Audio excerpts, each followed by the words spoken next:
ये है F-35। अब तो आप इसकी शक्ल देख के इसको पहचान लेते होंगे और आप जानते होंगे कि ये दुनिया का सबसे महंगा, सबसे हाईटेक लड़ाकू विमान है और अमेरिका का स्टार प्रोडक्ट है।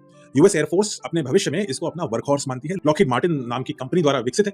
F-35 अमेरिका में व्यापक रूप से इस्तेमाल किए जाने वाला 5th जनरेशन स्टेल्थ फाइटर है और न सिर्फ अमेरिका बल्कि अमेरिका के कुछ एलाइज को भी इन्होंने ये फाइटर दे रखा है। अब ये सच है कि F-35 सिर्फ तेज नहीं है, ये देख सकता है, सोच सकता है, बहुत सारी चीजें खुद से कर सकता है। इसमें लगा है आईसा रेडार जो सैकड़ों किलोमीटर तक मल्टीपल टारगेट्स को एक साथ ट्रैक एंड लॉक कर सकता है। हवा में उड़ते हुए ड्रोन से लेकर के जमीन में छुपे हुए मोबाइल रेडार तक को ध्वस्त कर सकता है। इसमें है इंफ्रारेड सर्च एंड ट्रैक यानी IRST सेंसर जो दुश्मन के स्टेल्थ फाइटर और गर्मी पैदा करने वाले किसी भी टारगेट को छिपे होने के बावजूद इंफ्रारेड के जरिए पकड़ सकता है और डिस्ट्रॉय कर सकता है, चाहे घने बादल हो या रात का अंधेरा हो।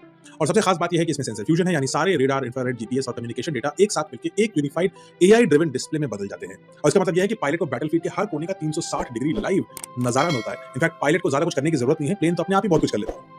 और अब बात इसकी उड़ान क्षमता की करें तो ये इसकी जो रेंज है वो 2200 किलोमीटर है। एक्सटर्नल फ्यूल टैंक लगा दिया तो और भी आगे जाएंगे। स्पीड 1.6 मैक है यानी लगभग 1960 किलोमीटर प्रति घंटा। और इसके बावजूद जो इसका रेडार क्रॉस सेक्शन है वो महज 0.001 स्क्वायर मीटर है यानी एक मधुमक्खी जितना। मतलब इमेजिन करिए कि 2000 किलोमीटर की स्पीड से उड़ती हुई एक मधुमक्खी हजारों किलोग्राम के बम लेकर के आपकी तरफ आए। ये एक ऐसा विमान है। अब ऐसी कोई चीज सस्ती तो होगी नहीं, तो इसकी कीमत है $100 मिलियन प्रति यूनिट यानी 820 करोड़ रुपए का एक हवाई जहाज। हमारे तेजस से ये 3 गुना ज्यादा महंगा है। ऑन पेपर ये दुश्मनों के लिए एक अल्टीमेट वेपन जैसा लगता है। अगर इसका हम ब्रोशर बनाएं तो आपको ऐसा लगेगा कि इसके बाद तो आपको कुछ भी लेने की आवश्यकता ही नहीं है। लेकिन ब्रोशर और हकीकत में अंतर होता है। कहने को ये एक स्टार फाइटर है, लेकिन कई बार अब स्पेशली दिख रहा है कि ये स्टार फाइटर की जगह शूटिंग स्टार यानी धूमकेतु ज्यादा बन गया है। हकीकत में ये स्टार फाइटर बार बार रनवे पर पूरी दुनिया में इमरजेंसी लैंडिंग करते हुए नजर आया। ताजा मामला है जापान का, जहां ब्रिटेन द्वारा ओन्ड एक F-35B ट्रेनिंग मिशन के दौरान अचानक तकनीकी खराबी का शिकार हो गया। किसी को नहीं पता क्या हुआ। नतीजा ये हुआ कि थोड़ी किस्मत अच्छी थी तो कागोशिमा प्रांत के एक हवाई अड्डे पर इसको इमरजेंसी लैंड तो करा लिया गया। लेकिन ये भी सच है कि ये पहला मौका नहीं है पिछले कुछ दिनों में जब एक F-35 विमान के साथ कुछ इमरजेंसी हादसा हुआ अनएक्सपेक्टेड। आपको याद होगा करीब 1.5-2 महीने पहले एक ब्रिटिश F-35B सेम प्लेन को टेक्निकल स्नैक के कारण केरल पर आपात लैंडिंग करनी पड़ी थी। कई दिनों तक ये खराबी सही नहीं कर पा रहे थे, इतनी गंभीर थी। और ये हवाई जहाज धूप, बारिश और रात में खुले में खड़ा हुआ था क्योंकि स्पेयर पार्ट्स और टेक्निकल टीम पहुंचने में लंबा वक्त लग रहा था और उनको समझ में नहीं आ रहा था कि प्रॉब्लम क्या है।